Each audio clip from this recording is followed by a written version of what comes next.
नमस्कार, बहुत स्वागत है आप सभी का न्यूज स्टेट पर। मैं आपके साथ अस्मिता दुबे। बुलेटिन की शुरुआत करते हैं जहां महू से इंदौर की तरफ जब भारत जोड़ो यात्रा जा रही थी, उस दौरान कांग्रेस सांसद राहुल गांधी अलग अंदाज में नजर आए हैं। जहां समर्थकों के बीच राहुल गांधी ने बाइक चलाई और राहुल गांधी की यात्रा में बाइक चलाने का वीडियो भी सामने आया है, जिसमें राहुल गांधी बाइक चला रहे हैं और उनके साथ जीतू पटवारी दौड़ लगा रहे हैं। बताते चले कि कांग्रेस के नेता राहुल गांधी ने रविवार सुबह महू से यात्रा शुरू की, जहां उन्होंने आपको बताते चले कि उनका जोरदार स्वागत भी हुआ और राऊ विधानसभा क्षेत्र में राहुल का स्वागत के लिए खड़े कार्यकर्ता इतनी संख्या में थे कि पुलिस को राहुल गांधी की सुरक्षा व्यवस्था को कायम रखने में पसीना आ गए और वहीं कांग्रेस की तरफ से बैरिकेडिंग तोड़ने की भी कोशिश की गई है। देखिए, तो तस्वीरें आपको टीवी स्क्रीन पर दिखा रहे हैं। जहां पहली तस्वीर जहां लोग इतनी ज्यादा संख्या में पहुंच गए जो राहुल गांधी के इस यात्रा में सहयोग करने के लिए पहुंचे। हालांकि इतनी ज्यादा संख्या में भीड़ पहुंची है, कहीं ना कहीं पुलिस प्रशासन को भी मशक्कतों का सामना करना पड़ा और जो बैरिकेडिंग थी उसको भी तोड़ने की कोशिश की गई है। पहली तस्वीर में दिखा रहे हैं और वहीं दूसरी तस्वीर में आप देख सकते हैं कि राहुल गांधी किस तरह से बाइक चलाते हुए नजर आ रहे हैं। उनके साथ जीतू पटवारी साथ साथ चलते हुए नजर आ रहे हैं, दौड़ते हुए नजर आ रहे हैं। ये दोनों तस्वीरें अब इन दिनों, क्योंकि मध्य प्रदेश में भारत जोड़ो यात्रा जारी है और ऐसे में ऐसी अलग अलग तस्वीरें हर रोज देखने को मिलती है। आज क्योंकि 5वां दिन है भारत जोड़ो यात्रा का मध्य प्रदेश में और कहीं ना कहीं यात्रा को भव्य बनाने की जो कोशिश है वो लगातार की जा रही है। और देखिए साथ साथ किस तरह से जो तस्वीरें अलग अलग निकल कर आ रही है, लोगों की भारी भीड़ यहां पर पहुंच रही है। और पीएम मोदी के मन की बात का प्रसारण शुरू हो गया है, आइए सुनते हैं। 95वां एपिसोड है। हम बहुत तेजी से मन की बात के शतक की तरफ बढ़ रहे हैं। ये कार्यक्रम मेरे लिए 130 करोड़ देशवासियों से जुड़ने का एक और माध्यम है।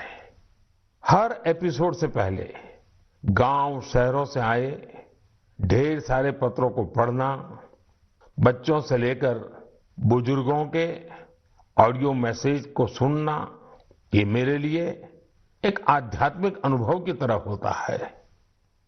साथियों, आज के कार्यक्रम की शुरुआत मैं एक अनूठे उपहार की चर्चा के साथ करना चाहता हूं। तेलंगाना के राजन्ना सिरसिल्ला जिले में एक बुनकर भाई हैं, एलदी हरिप्रसाद गारू।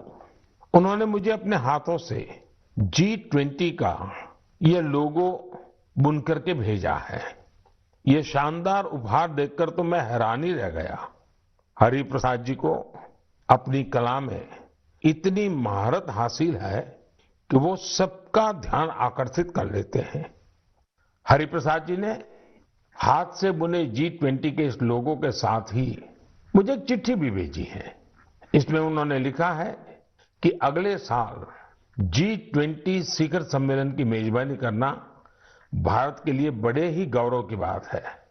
देश की इसी उपलब्धि की खुशी में उन्होंने G20 का यह लोगो अपने हाथों से तैयार किया है। बुनाई की यह बेहतरीन प्रतिभा उन्हें अपने पिता से विरासत में मिली है और आज वे पूरे पैशन के साथ इसमें जुटे हुए हैं। साथियों, कुछ दिन पहले ही मुझे G20 लोगो और भारत की प्रेसिडेंसी की वेबसाइट को लॉन्च करने का सौभाग्य मिला था। इस लोगो का चुनाव एक पब्लिक कॉन्टेस्ट के जरिए हुआ था। जब मुझे हरिप्रसाद गारू द्वारा भेजा गया उपहार मिला तो मेरे मन में एक और विचार उठा। तेलंगाना के किसी जिले में बैठा व्यक्ति भी G20 जैसी समिट से खुद को कितना कनेक्ट महसूस कर सकता है, ये देखकर मुझे बहुत अच्छा लगा। आज हरिप्रसाद गारू जैसे अनेकों लोगों ने मुझे चिट्ठी भेजकर ये लिखा है कि देश को इतने बड़े समिट की मेजबानी मिलने से उनका सीना चौड़ा हो गया है। मैं आपसे पुणे के रहने वाले सुब्बा राव चिल्लारा जी और कोलकाता के तुषार जगमोहन, उनके संदेश का भी जिक्र करूंगा। इन्होंने G20 को लेकर भारत के प्रोएक्टिव एफर्ट्स की बहुत सराहना की है। साथियों, G20 की वर्ल्ड पॉपुलेशन में 2/3, वर्ल्ड ट्रेड में 3/4 और वर्ल्ड जीडीपी में 85% भागीदारी है। आप कल्पना कर सकते हैं, भारत अब से 3 दिन बाद यानी 1 दिसंबर से इतने बड़े समूह की, इतने सामर्थ्यवान समूह की अध्यक्षता करने जा रहा है। भारत के लिए, हर भारतवासी के लिए ये कितना बड़ा अवसर आया है। ये इसलिए भी और विशेष हो जाता है क्योंकि ये जिम्मेदारी भारत को आजादी के अमृतकाल में मिली है। साथियों, G20 की अध्यक्षता हमारे लिए एक बड़ी अपॉर्चुनिटी बनकर आई है। हमें इस मौके का पूरा उपयोग करते हुए ग्लोबल गुड, विश्व कल्याण पर फोकस करना है। चाहे पीस हो या यूनिटी, पर्यावरण को लेकर संवेदनशीलता की बात हो या फिर सस्टेनेबल डेवलपमेंट की, भारत के पास इनसे जुड़ी चुनौतियों का समाधान है। हमने one earth, one family, one future की जो थीम दी है, उससे वसुधैव कुटुंबकम के लिए हमारी प्रतिबद्धता जाहिर होती है। हम हमेशा कहते हैं, ओम सर्वेषां स्वस्तिर्भवतु, सर्वेषां शांतिर्भवतु, सर्वेषां पूर्णम भवतु, सर्वेषां मंगलम भवतु। ओम शांति शांति शांति।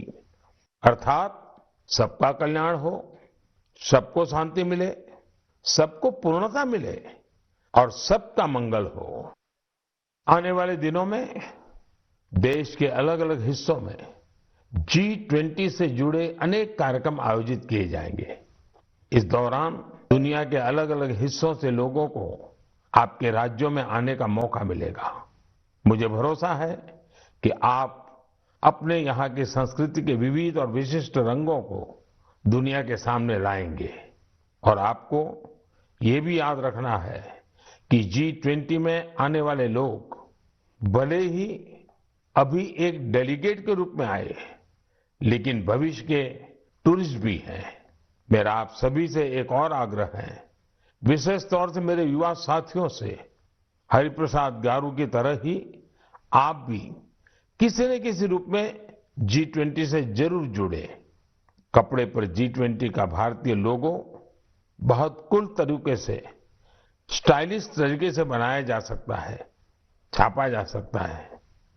मैं स्कूलों, कॉलेजों, यूनिवर्सिटी से भी आग्रह करूंगा कि वो अपने यहाँ G20 से जुड़ी चर्चा, परिचर्चा, कंपटीशन कराने के अवसर बनाएं।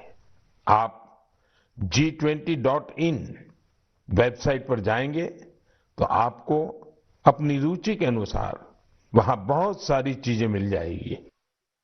मेरे प्यारे देशवासियों, 18 नवंबर को पूरे देश ने स्पेस सेक्टर में एक नया इतिहास बनते देखा।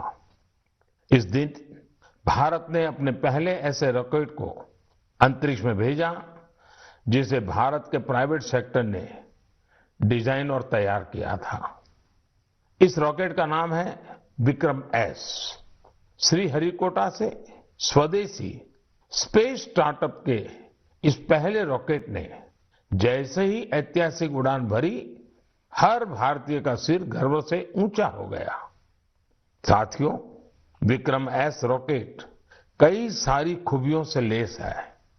दूसरे रॉकेट्स की तुलना में यह हल्का भी है और सस्ता भी है।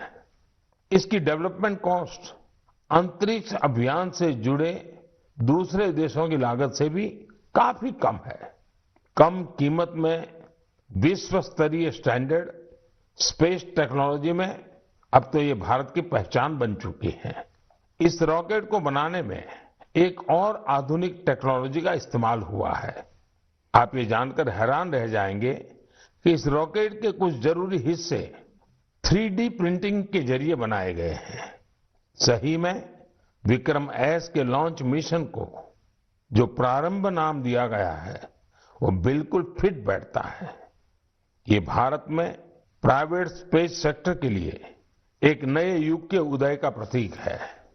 ये देश में आत्मविश्वास से भरे एक नए युग का आरंभ है।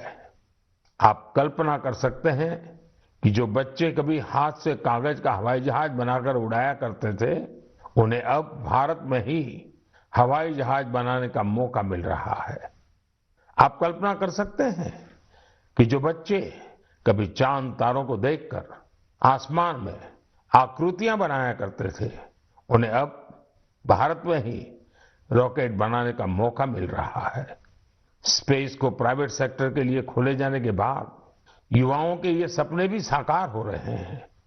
रॉकेट बना रहे ये युवा मानो कह रहे हैं, sky is not the limit. साथियों, भारत स्पेस के सेक्टर में अपनी सफलता अपने पड़ोसी देशों से भी साझा कर रहा है। कल ही भारत ने एक सैटेलाइट लॉन्च की, जिसे भारत और भूटान ने मिलकर डेवलप किया है। ये सैटेलाइट बहुत ही अच्छे रिजोल्यूशन की तस्वीरें भेजेगी, जिसे भूटान को अपने प्राकृतिक संसाधनों के प्रबंधन में मदद मिलेगी। इस सैटेलाइट की लॉन्चिंग भारत भूटान के मजबूत संबंधों का प्रतिबिंब है। साथियों, आपने गौर किया होगा, पिछले कुछ मन की बात में हमने स्पेस, टेक, इनोवेशन पर खूब बात की है। इसकी दो खास वजह हैं।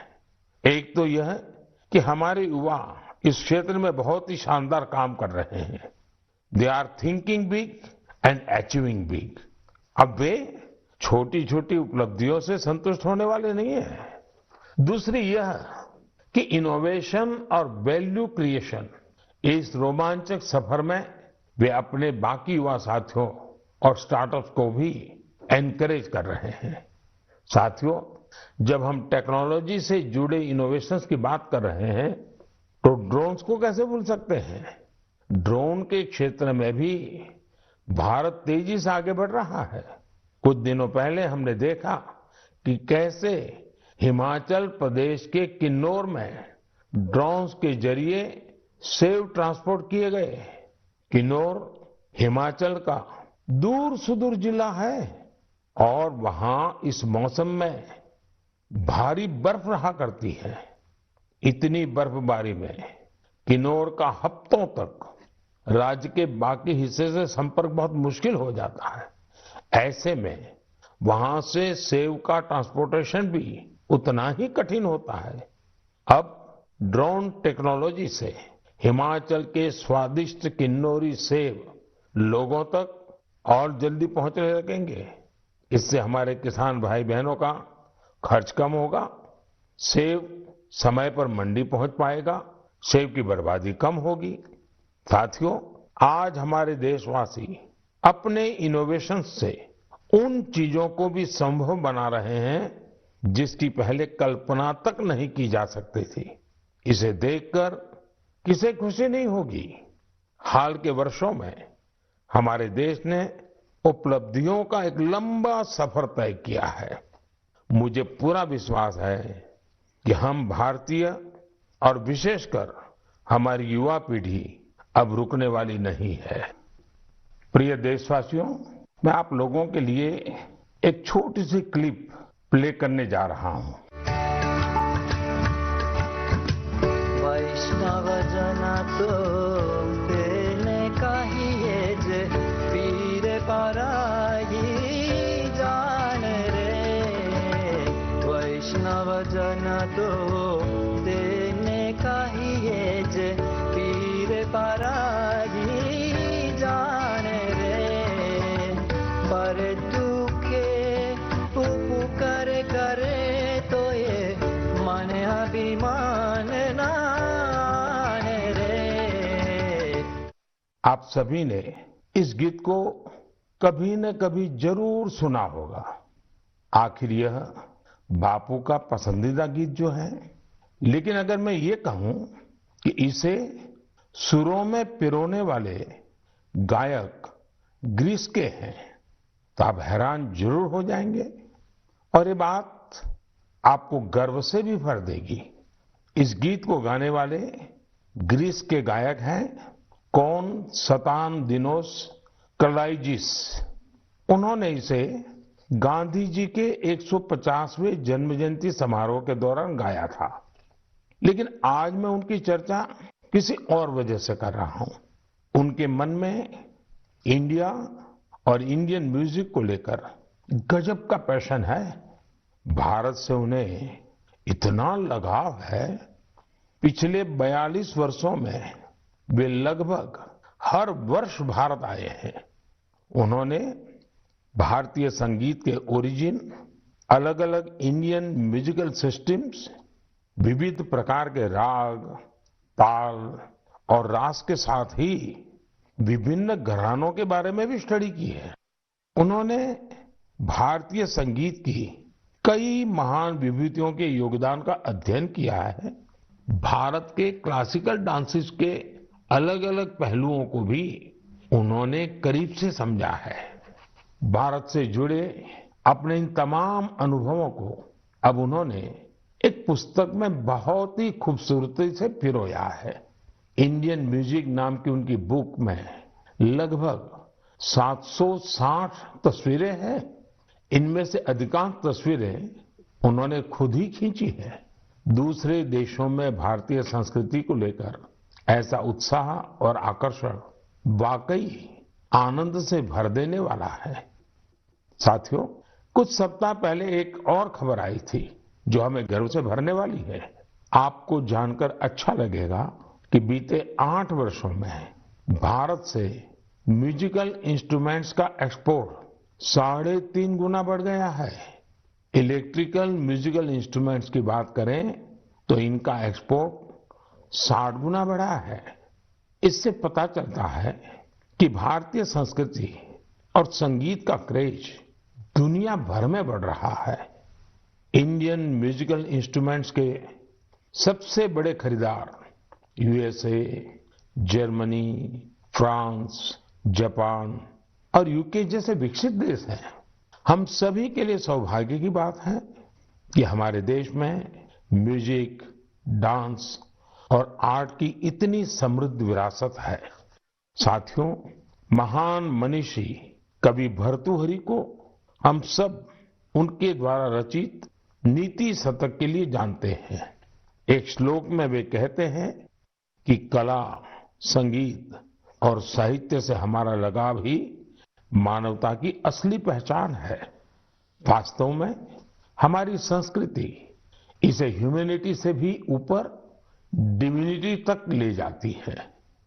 वेदों में सामवेद को तो हमारी विविध संगीतों का स्रोत कहा गया है।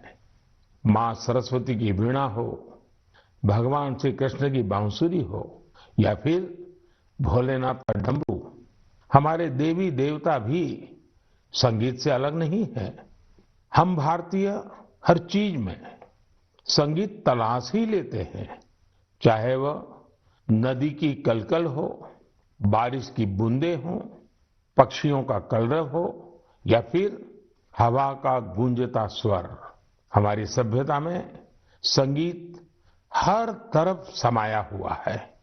यह संगीत न सिर्फ शरीर को सुकून देता है बल्कि मन को भी आनंदित करता है। संगीत हमारे समाज को भी जोड़ता है।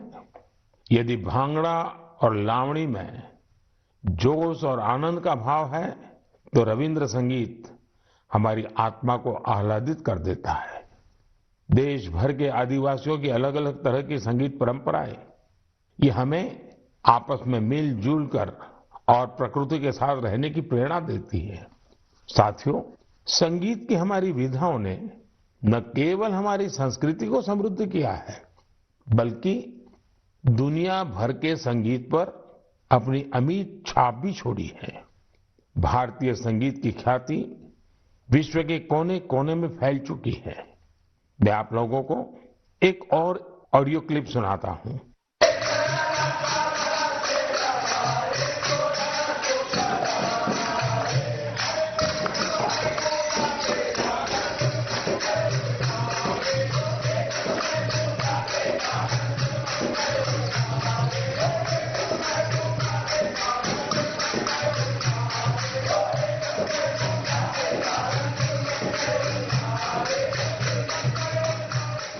अब सोच रहे होंगे कि घर के पास में किसी मंदिर में भजन कीर्तन चल रहा है, लेकिन ये आवाज भी आप तक भारत से हजारों मील दूर बसे साउथ अमेरिकन देश गयाना से आई है। 19वीं और 20वीं सदी में बड़ी संख्या में हमारे यहां से लोग गयाना गए थे। वे यहां से भारत की कई परंपराएं भी अपने साथ ले गए थे। उदाहरण के तौर पर जैसे हम भारत में होली मनाते हैं, गयाना में भी होली का रंग सिर चढ़कर बोलता है। जहां होली के रंग होते हैं वहां फगवा यानी फगुआ का संगीत भी होता है। गयाना के फगवा में वहां भगवान राम और भगवान कृष्ण से जुड़े विवाह के गीत गाने की एक विशेष परंपरा है। इन गीतों को चौताल कहा जाता है। इन्हें उसी प्रकार की धुन और हाई पिच पर गाया जाता है जैसा हमारे यहाँ होता है। इतना ही नहीं, गयाना में चौताल कंपटीशन भी होता है। इसी तरह बहुत सारे भारतीय, विशेष रूप से पूर्वी उत्तर प्रदेश और बिहार के लोग फिजी भी गए थे। वे पारंपरिक भजन कीर्तन गाते थे जिसमें मुख्य रूप से रामचरितमानस के दोहे होते थे। उन्होंने फिजी में भी भजन कीर्तन से जुड़ी कई मंडलियां बना डाली। फिजी में रामायण मंडली के नाम से आज भी 2000 से ज्यादा भजन कीर्तन मंडलियां हैं। इन्हें आज हर गांव मोहल्ले में देखा जा सकता है। मैंने तो यहां केवल कुछ ही उदाहरण दिए हैं। अगर आप पूरी दुनिया में देखेंगे तो ये भारतीय संगीत को चाहने वालों की ये लिस्ट काफी लंबी है। मेरे प्यारे देशवासियों, हम सब हमेशा इस बात पर गर्व करते हैं कि हमारा देश दुनिया में सबसे प्राचीन परंपराओं का घर है। इसलिए ये हमारी जिम्मेदारी भी है कि हम अपनी परंपराओं और पारंपरिक ज्ञान को संरक्षित करें, उसका संवर्धन भी करें और हो सके उतना आगे भी बढ़ाएं। ऐसा ही एक सराहनीय प्रयास हमारे पूर्वोत्तर राज्य नागालैंड के कुछ साथी कर रहे हैं। मुझे ये प्रयास काफी अच्छा लगा, तो मैंने सोचा इसे मन की बात के श्रोताओं के साथ भी शेयर करूं। साथियों, नागालैंड में नागा समाज की जीवन शैली, उनकी कला, संस्कृति और संगीत, ये हर किसी को आकर्षित करती है। ये हमारे देश की गौरवशाली विरासत का अहम हिस्सा है। नागालैंड के लोगों का जीवन और उनके स्किल्स सस्टेनेबल लाइफस्टाइल के लिए भी बहुत महत्वपूर्ण है। इन परंपराओं और स्किल्स को बचाकर अगली पीढ़ी तक पहुंचाने के लिए वहां के लोगों ने एक संस्था बनाई है जिसका नाम है लीडी क्रोयू। नागा संस्कृति के जो खूबसूरत आयाम धीरे धीरे खोने लगे थे, लीडी क्रोयू संस्था ने उन्हें फिर से पुनर्जीवित करने का काम किया है। उदाहरण के तौर पर नागा लोक संगीत अपने आप में एक बहुत समृद्ध विधा है। इस संस्था ने नागा संगीत की एल्बम लॉन्च करने का काम शुरू किया है। अब तक ऐसी 3 एल्बम्स लॉन्च की जा चुकी हैं। ये लोग लोक संगीत, लोक नृत्य से जुड़ी वर्कशॉप भी आयोजित करते हैं युवाओं को। तो प्रधानमंत्री नरेंद्र मोदी के मन की बात के प्रसारण का 95वां एपिसोड आज चल रहा है, जहां प्रधानमंत्री ने G20 सम्मेलन की अध्यक्षता के बारे में बताया कि कहीं ना कहीं ये भारत के लिए इसकी अध्यक्षता मिलना एक गौरवान्वित वाली बात है। और साथ ही साथ उन्होंने गांधी जी के पसंदीदा गाना भी एक क्लिप के जरिए हमें सुनाया। और इसी के साथ बुलेटिन में फिलहाल इतना ही। तमाम खबरों के लिए बने रहिए न्यूज़ स्टेट के साथ।